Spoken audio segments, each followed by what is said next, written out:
사사기 14장에 나오는 삼손 이야기, 이거 정말 흥미롭지 않나요?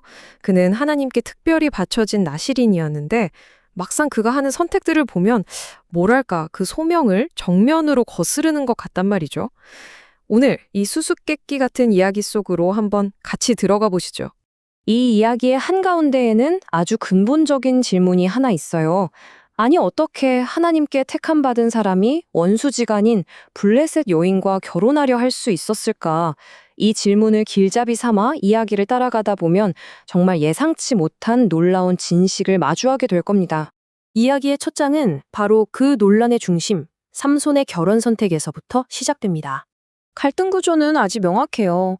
한쪽에는 그냥 내 눈에 좋아 보인다는 이유 하나만으로 블레셋 여자랑 결혼하겠다고 고집을 부리는 삼손이 있죠. 완전히 외적인 모습에 마음을 빼앗긴 거예요. 그리고 반대편에는 율법을 근거로 이방인과의 결혼은 안 된다고 말리는 부모님이 있고요. 겉으로만 보면 부모님 말씀이 100번 지당해 보이죠. 그런데 바로 여기서 이야기가 확 뒤집힙니다.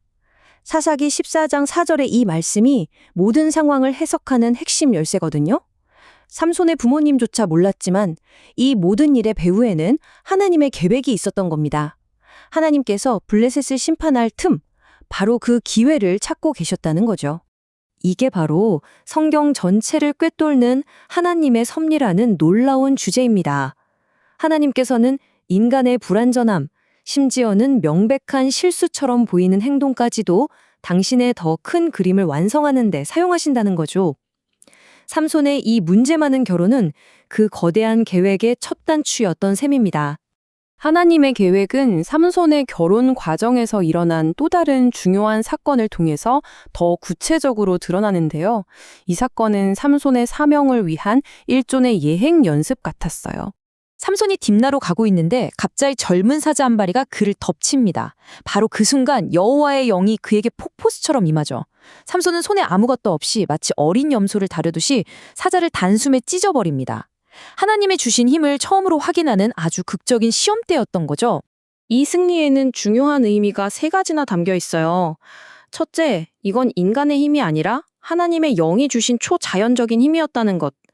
둘째, 어떤 무기도 없이 오직 맨손으로 이뤄냈다는 점.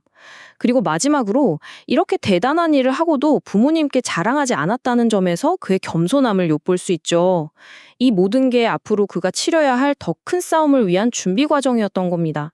얼마 뒤에 그곳을 다시 지나가던 삼손은 정말 놀라운 광경을 보게 돼요. 죽은 사자의 몸 안에 벌들이 집을 짓고 꼴을 만들어낸 거죠. 가장 강한 것의 죽음에서 가장 달콤한 것이 태어난 이 신비로운 경험. 이게 바로 훗날 그의 운명을 가를 수수께끼의 영감이 되었고 또 하나님의 섭리를 보여주는 강력한 상징이 된 겁니다. 자, 이제 무대는 결혼 잔치로 옮겨집니다.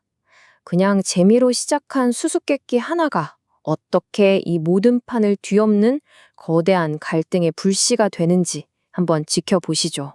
삼손이 잔치에 온 블레셋 청년 30명에게 내기를 겁니다.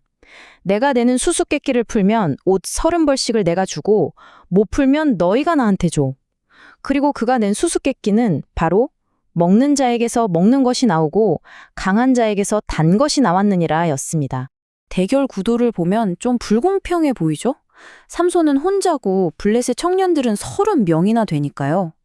하지만 삼손은 자기만 아는 경험에서 나온 이 수수께끼를 아무도 풀 수 없을 거라고 확신하고 있었어요. 하지만 사흘이 지나도 답을 못 찾자 블레셋 사람들이 아주 비열한 방법을 씁니다. 삼손의 아내에게 가서 답을 알아내지 않으면 너랑 내 아버지 집을 불태워버리겠다고 협박한 거죠. 즐겁던 내기가 순식간에 잔인한 협박으로 변질된 겁니다. 결국 아내는 남편에게 눈물로 매달리기 시작해요. 당신이 나를 미워하는 거지 사랑하는 게 아니야 라면서 그의 사랑을 무기 삼아 집요하게 압박하죠. 그녀는 결국 남편에 대한 사랑과 신의 대신에 자기 동족의 협박과 자신의 안위를 선택한 겁니다. 결국 이 배신은 걷잡을 수 없는 분노를 낳았고 이야기는 폭발적인 클라이맥스를 향해 달려갑니다. 블레셋 사람들이 정답을 말하자 삼손은 이 유명하고도 뼈 있는 한마디를 남깁니다. 너희가 내 암송아지로 밭갈지 않았더라면, 즉 내 아내를 이용해서 부정행위를 하지 않았다면 절대 못 풀었을 거라고 쏘아붙인 거죠. 그는 모든 진실을 꿰뚫어보고 있었던 겁니다. 그리고 바로 그 순간 다시 한번 여호와의 영이 삼손에게 아주 강하게 임합니다. 그는 아스글론으로 내려가서 블레셋 사람 30명을 죽이고 그들의 옷을 빼앗아서 수수께끼를 푼 자들에게 던져주죠. 그의 개인적인 분노가 하나님의 능력을 통해 이스라엘의 압제자들을 향한 직접적인 공격으로 바뀌는 순간입니다. 바로 이 지점에서 흩어져 있던 모든 퍼즐 조각들이 딱 맞춰집니다.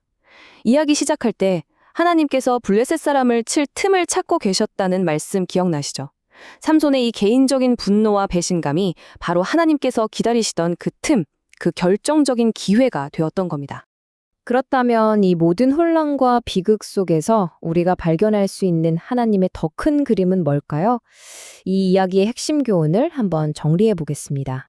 보세요. 삼손의 잘못된 선택은 오히려 기회를 만들었고 그의 개인적인 분노는 이스라엘을 위한 일격이 됐습니다. 깨어진 결혼은 민족적인 갈등의 시작을 알렸죠.